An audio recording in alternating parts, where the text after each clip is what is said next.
Salut tout le monde, bienvenue sur ma chaîne, bienvenue sur la chaîne d'Ezekiel For Real, your favorite doll, la plus million des millions, la plus pimpante des pimpantes. Il n'y a pas mon 2, il n'y a jamais mon 3. Aujourd'hui, nous nous intéressons au phénomène Toutatis, cette influenceuse aux formes volumineuses qui ne cesse de faire parler d'elle sur les réseaux sociaux depuis des années maintenant. Entre rumeurs sur sa supposée mythomanie, ses rembourrages, ses différentes chirurgies, sa supposée profession d'escort girl et ses retouches photos exagérées, nous essaierons de comprendre qui est réellement Toutatis dans cette vidéo. Bien entendu, pour comprendre le personnage, nous ferons un retour en arrière sur sa douloureuse enfance. Avant de rentrer dans le vif du sujet, je vous invite vivement à vous abonner, liker, partager, activer la cloche des notifications et laisser un commentaire si la vidéo vous a plu. Sachez une chose, c'est très important que vous interagissiez avec mon contenu. Plus vous allez le faire et plus YouTube va proposer mes vidéos à ses utilisateurs.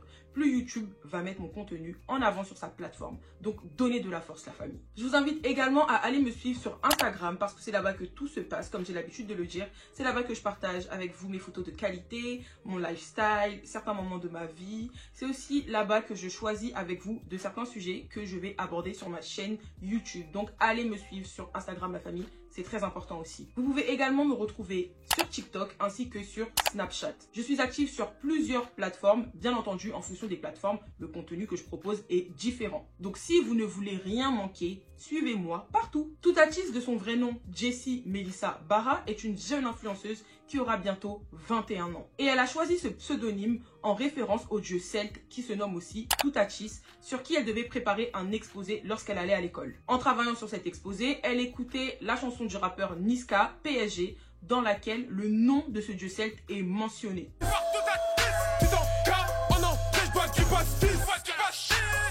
Suite à cette coïncidence des plus surprenantes, une révélation lui est venue et c'est ainsi qu'elle a décidé de se faire appeler Toutatis. La mère de Jessie, donc Toutatis, est française, russe, polonaise et italienne. Quant à son papa, il est centrafricain, congolais. Ils ont eu ensemble 4 filles, donc Toutatis, Jessie qui est l'aînée, Jenny, Jenna et Maeva. Suite à la séparation de leurs parents, leur maman va refaire sa vie. Et elle va se remettre en couple avec un homme originaire du Sénégal avec qui elle va avoir 2 enfants. Donc Toutatis a 3 sœurs du côté de sa maman ainsi qu'une demi-sœur et un demi-frère. Par contre, du côté de son papa, je ne sais pas du tout, j'ai pas trouvé d'informations là-dessus. Je suis allée voir aussi sur son compte Instagram pour checker combien est-ce qu'elle avait d'abonnés actuellement. Mais malheureusement, j'ai pas retrouvé son compte Insta. Je sais pas s'il a sauté ou si elle s'est fait bannir ou si tout simplement elle arrête Instagram, mais ça m'étonnerait. Donc si vous avez des informations là-dessus, n'hésitez pas à me le dire dans les commentaires. Comme je l'expliquais au début de la vidéo, Toutatis et ses petites sœurs n'ont pas eu une enfance facile. Déjà, il faut savoir que le père de Jessie est parti lorsqu'elle avait seulement 3 ans. Donc déjà, ça commence pas bien.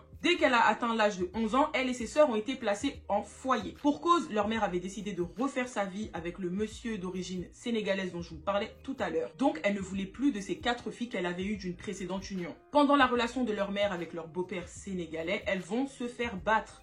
Je précise son origine parce qu'on ne connaît pas son prénom, donc au lieu de dire le beau-père, vu qu'elle va en avoir un autre aussi, on va dire le beau-père sénégalais. Comme ça, vous savez de qui je parle. Du coup, elles se faisaient battre par leur mère ainsi que par leur beau-père. Et la personne qui portait le plus de coups, c'était leur beau-père. Comme si ce n'était pas assez, elles ne mangeaient pas à leur faim. Les filles se faisaient littéralement maltraiter par leur mère ainsi que par leur beau-père. Quand l'école a remarqué les bleus et les autres marques de violence, les services sociaux ont tout de suite été contactés. Et c'est ainsi qu'elles vont être placées en foyer. Pour rendre la situation encore plus difficile qu'elle ne l'était déjà, les filles vont se faire placer mais séparément. Donc les 3 plus petites seront placées en foyer ensemble, mais Toutatis va se faire placer séparément, à l'écart de ses sœurs. Pendant cette période, elles ont cruellement manqué d'amour et de repères. Et pour couronner le tout, la vie au foyer se passait très mal pour elle. Le seul endroit où elle se sentait bien, c'était dehors. Après ses 15 ans, elle et ses sœurs vont retourner au domicile familial. Mais malheureusement, les retrouvailles ne vont pas du tout se passer comme elle espérait. Parce que leur mère n'était plus habituée à les avoir, étant donné qu'elle était restée avec les 2 plus petits qu'elle a eu avec le monsieur sénégalais. Entre-temps, elle s'est séparée du beau-père sénégalais et elle a trouvé un nouveau compagnon. C'était l'occasion pour elle de recommencer une nouvelle vie, de partir sur un nouveau départ. Alors, encore une fois, elle va abandonner ses 4 filles. Du coup, ce que la mère va faire, c'est qu'elle va prendre ses 2 derniers enfants, des affaires, et ils vont partir vivre chez son nouveau compagnon pendant une période d'1 à 2 mois. Laissant derrière eux Toutatis et ses 3 petites sœurs, toutes seules, sans surveillance et sans nouvelles de leur mère, au domicile familial. Elles étaient livrées à elles-mêmes et sans argent. Par moment, il arrivait qu'elles fassent des courses et qu'elles viennent les déposer sur le paillasson. Mais rien de plus. À part ça, elles n'ont pas eu d'autres contacts avec elle. Alors, grande surprise, un jour, elle va revenir à la maison accompagnée des policiers.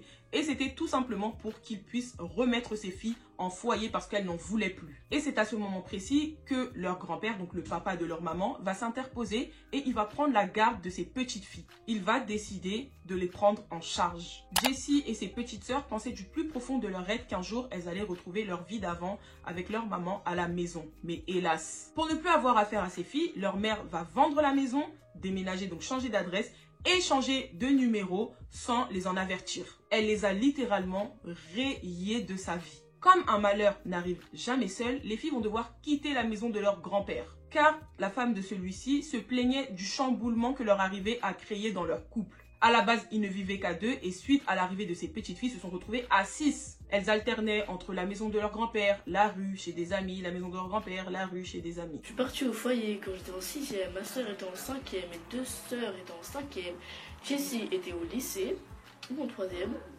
On est parti à cause d'histoires de famille, problèmes, on n'allait pas à l'école. On est parti jusqu'en le 8 décembre 2018. On est rentré chez nous.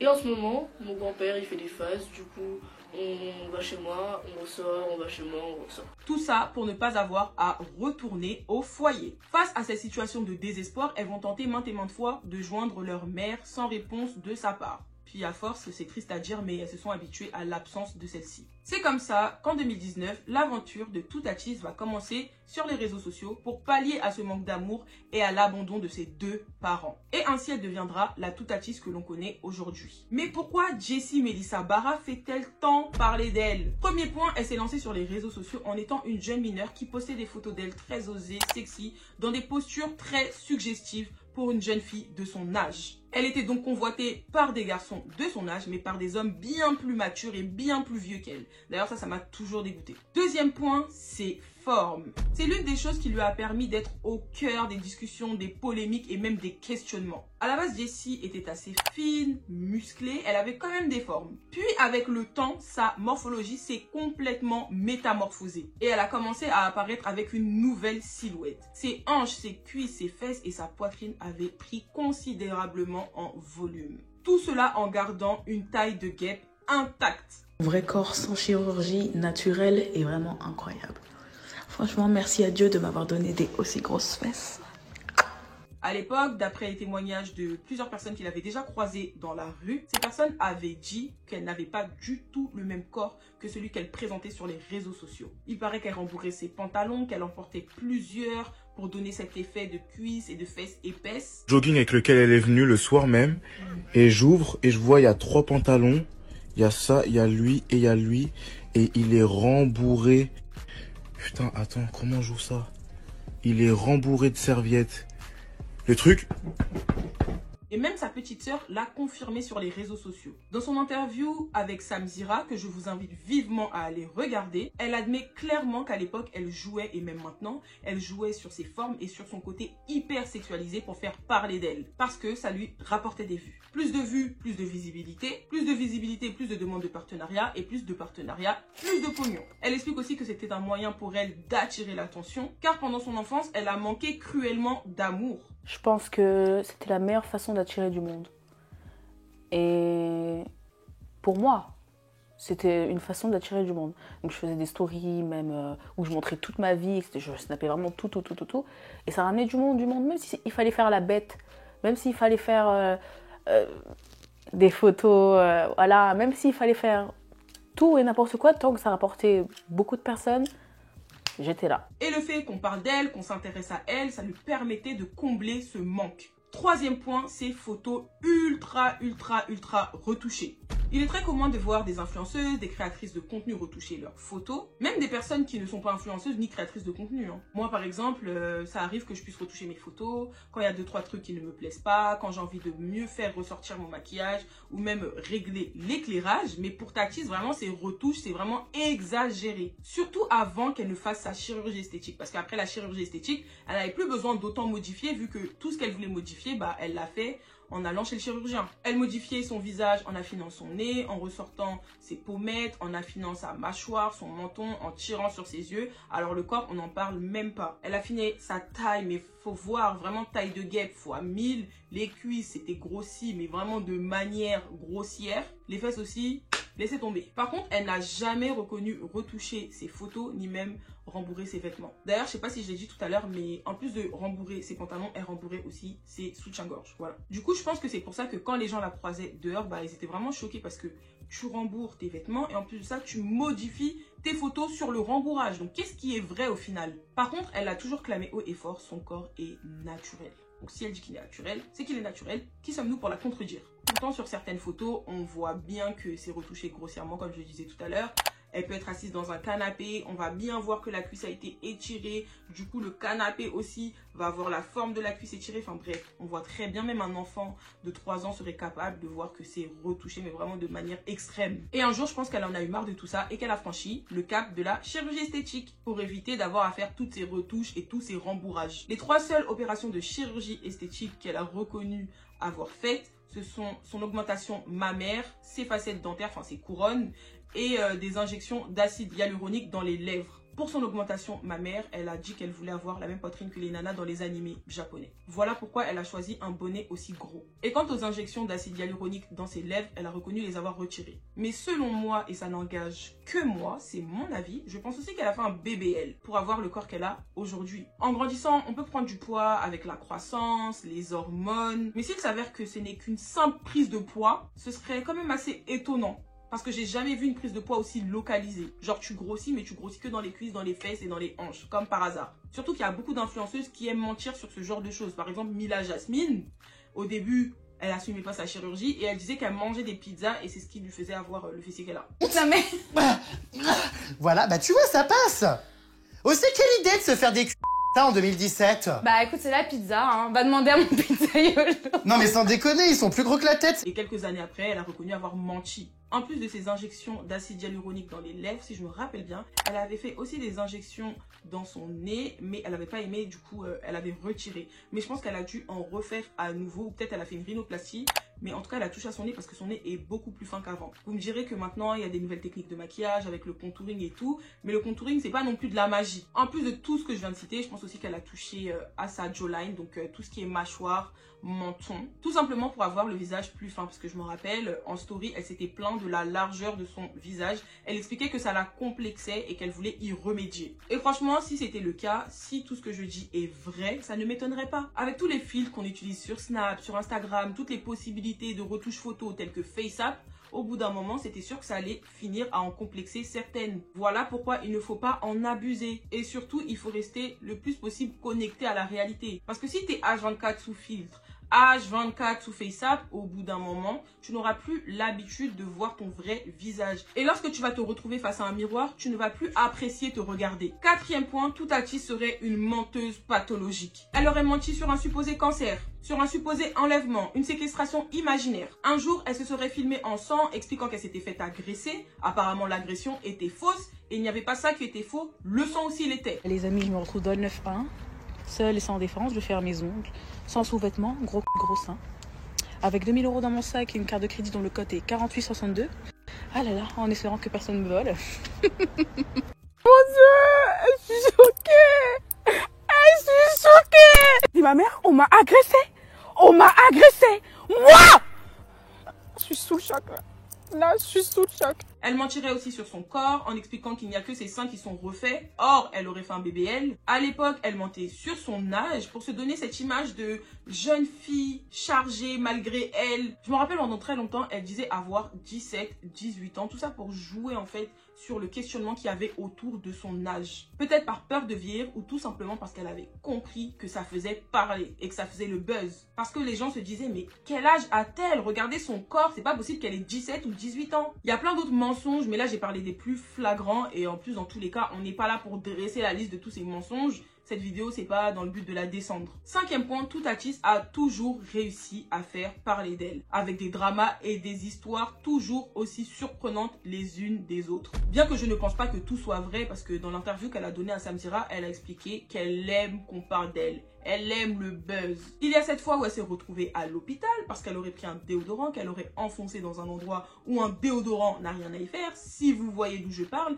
et le bouchon se serait coincé là-bas. Donc elle était aux urgences. Ça peut être vrai comme ça peut être faux. Si ça se trouve, elle était à l'hôpital pour autre chose, mais bon, vous connaissez le personnage. En étant là-bas, elle a pu faire une story pour nous faire croire ce qu'elle voulait nous faire croire, tout simplement. En fait, je faisais bijou joue avec mon copain en FaceTime. Et là, il m'a dit, mets le déodorant dans ta nanette. C'est ce que j'ai fait, j'ai mis le déodorant. Mais, et là, fiou, le bouchon, il est resté coincé. Elle a aussi été accusée de maltraitance parce qu'il y a des vidéos qui ont fuité sur internet où elle se disputait avec sa petite sœur, enfin ses petites sœurs. Il y a aussi eu cette fois où sa petite sœur Jenny était en live, mais Toutatis ne le savait pas et elles se sont violemment disputées et les abonnés étaient choqués de l'hystérie de Toutatis. Mais t'es malade, mais arrête, mais wesh, mais t'es folle quoi. Mais arrête. Ça va pas. Mais arrête. Mais arrête. Mais laisse-la tranquille. Mais qu'elle coupe son live, elle fait exprès d'être honnête. Mais je suis en live depuis tout à l'heure, wesh. Coupe ton live. Pourquoi tu veux me frapper? Coupe ton live, arrête. Pourquoi tu veux me frapper? Mais coupe ton live. Mais pourquoi? Elle fait exprès de fermer la téléphone. Je n'ai même pas touché moi, tu mens. Mais pourquoi tu me laisses? Mais qu'est-ce que tu fais peur, wesh? Pourquoi tu veux me frapper? Arrête de pas la victime. Elle a aussi été aperçue avec de grands artistes africains tels que Sidiki Diabaté et Ariel Chené et cela a suscité la curiosité des internautes. Ils se sont demandé mais qu'est-ce qu'elle fait avec eux? Ou bien qu'est-ce qu'ils font avec elle? De la blanc-main. Celui qui va mieux le dire. Ok. Abla à main. Abla main.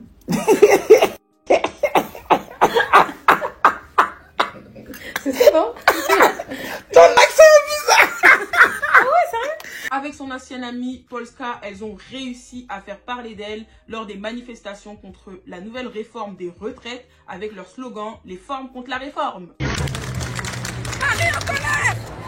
La France en colère. Les femmes contre la réforme. Les femmes contre la réforme. Les femmes contre la réforme. Les femmes contre la réforme. Elle s'était aussi faite recaler d'un restaurant par le propriétaire lui-même parce qu'il avait jugé qu'elles étaient habillées de manière trop vulgaire, trop sexy et que c'était pas adapté pour son établissement. Surtout que c'était dans la matinée le matin à 8 h et il ne voulait pas que sa clientèle soit choquée dès le matin comme ça par des filles habillées de cette manière. Donnez-moi un petit de loi, vous vous dites qu'on n'a pas le droit de venir comme ça. D'être habillé, d'accord.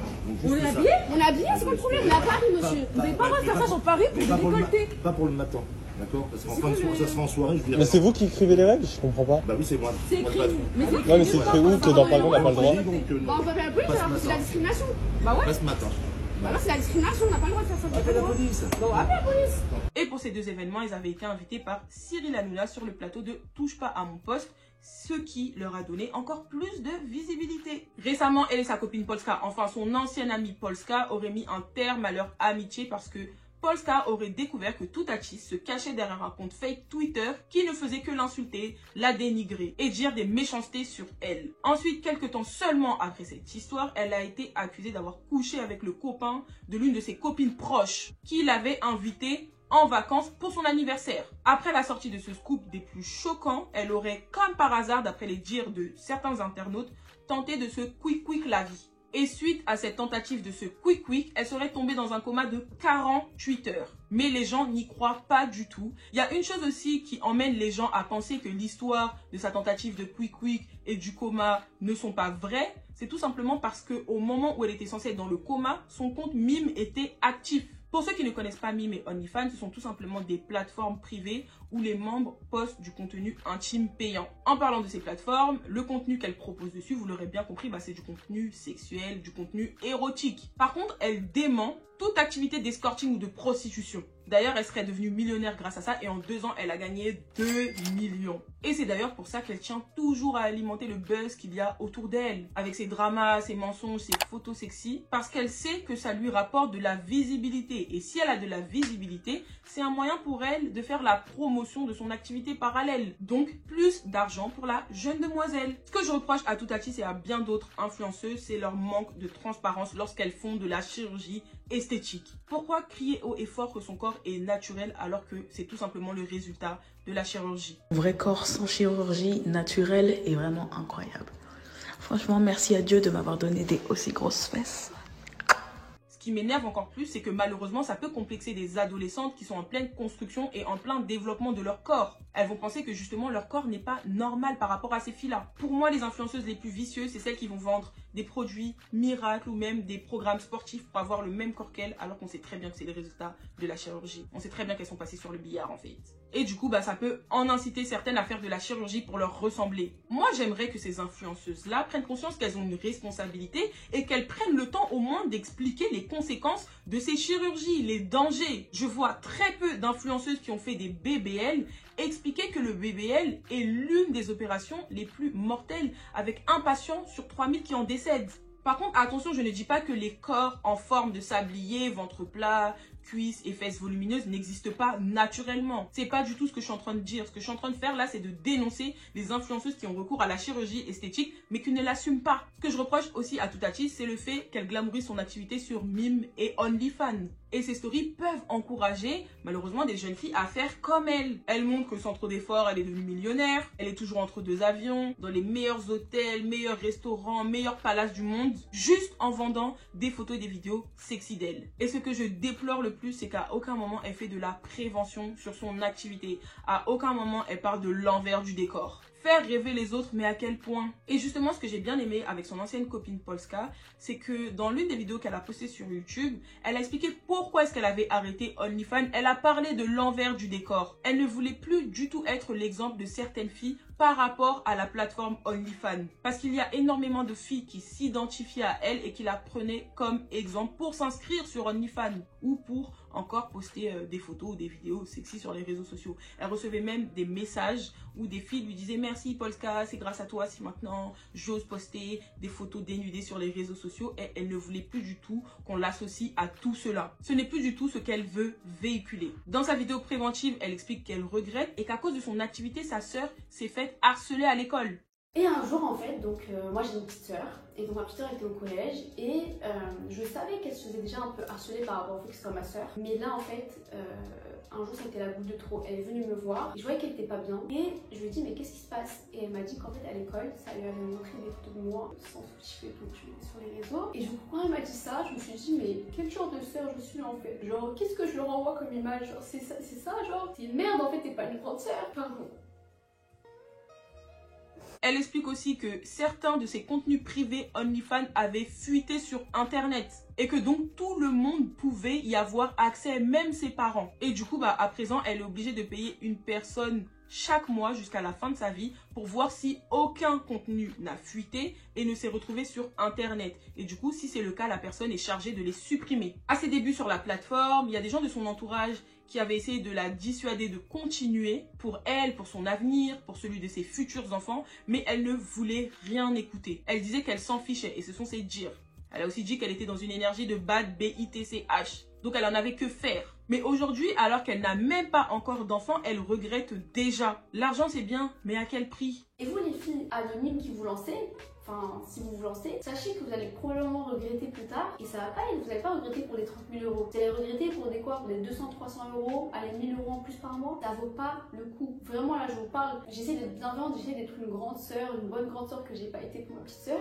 S'il vous plaît, ne vous lancez pas. Je n'ai pas envie de vous influencer à vous lancer sur ces plateformes-là. Je n'ai pas envie d'être ce genre de personne. Pour conclure sur la personne de Toutatis, je ne pense pas qu'il faille lui lancer la pierre parce qu'on ne réagit pas de la même manière face à l'abandon et au manque d'amour. Surtout quand tes deux parents n'ont pas été présents dans ta vie. Il y en a qui ça va rendre plus fort, d'autres dépressifs, d'autres qui vont se désociabiliser. Certains même vont perdre goût à la vie, donc on n'est pas pareil. Et pour le cas de Toutatis, sa thérapie, ça a été de te dénuder et de faire l'intéressante sur les réseaux sociaux. Ça a été sa manière de prendre sa revanche sur la vie. Ce que j'en pense, c'est qu'il y avait des manières bien plus nobles de s'en sortir, mais bon, chacun fait comme il peut. Pour moi, c'est mon avis et ça n'engage que moi, mais vendre des photos, des vidéos à caractère sexuel, à caractère érotique en échange d'argent, ça s'apparente à de la prostitution, tout simplement. Parce qu'on sait très bien à quoi ces différents contenus vont servir aux personnes qui les achètent. Chacun ses valeurs, chacun ses choix, mais faites attention aux décisions que vous prenez. Surtout si vous êtes susceptible de les regretter amèrement plus tard. Pour le cas de Toutatis et même de Polska, si un jour elle décide de se ranger, il y aura toujours un petit malin ou une petite maline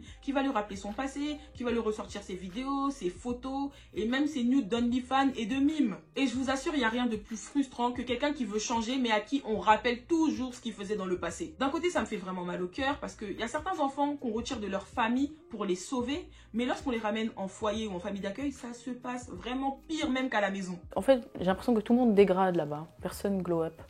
Mais alors, ça sert à quoi les foyers? Ben, c'est censé nous protéger, quoi, mais c'est pas partout. Après, je veux pas généraliser, hein, mais pour moi, en tout cas, ça n'a pas été trop un truc de bonheur, quoi. Dans mon entourage, je connais quelques personnes qui ont été placées en foyer ou en famille d'accueil et je peux vous dire que leur vie n'a pas été facile. Ils auraient carrément préféré rester avec leurs parents. Donc je pense vraiment qu'il faille revoir la gestion des foyers et des familles d'accueil. Surtout là, la dernière fois, j'étais sur TikTok, je scrollais et je suis tombée sur la vidéo d'un papa africain qui était carrément en larmes parce qu'on lui avait retiré sa fille de manière abusive, sans jugement. Et la famille chez qui elle avait été placée, c'était un homme célibataire. Et cet homme célibataire abuse de sa fille et continue d'abuser jusqu'aujourd'hui. Et les gens sont au courant, mais il ne peut toujours pas récupérer sa fille. Et vraiment, ça m'a fendu le cœur en deux. Parce que imaginez la colère que ce père doit avoir. Imaginez la tristesse. Tu sais qu'on fait du mal à ta fille, mais tu ne peux rien faire. J'envoie une grosse force à toutes ces personnes qui ont été placées en foyer ou qui sont actuellement en foyer ou même en famille d'accueil. J'envoie une grosse force à ceux qui ont été abandonnés par leurs parents ou l'un d'eux. J'envoie une grosse force à ceux qui ont manqué d'amour ou qui en manquent tout de suite, là, actuellement. Soyez forts et sachez une chose. Quelle que soit la durée de la nuit, le soleil finit toujours par se lever. Et ça, c'est l'une de mes citations chrétiennes préférées qui m'aide vraiment à reprendre espoir et souvent à reprendre goût à la vie lorsque ça va pas. Donc j'espère vraiment que ça va aller pour vous. Tenez bon, soyez forts et essayez de prendre le moins de mauvaises décisions possibles. Je vous fais un gros bisou, cœur sur vous. La fin de cette vidéo, elle est un peu triste, mais bon, voilà, c'est comme ça. En tout cas, j'espère qu'elle vous aura plu, que vous avez aimé. N'hésitez pas à vous abonner, liker, partager, activer la cloche des notifications, laisser un commentaire, me suivre sur tous mes réseaux sociaux. Et puis voilà, je vous fais de gros bisous. On se dit à la semaine prochaine.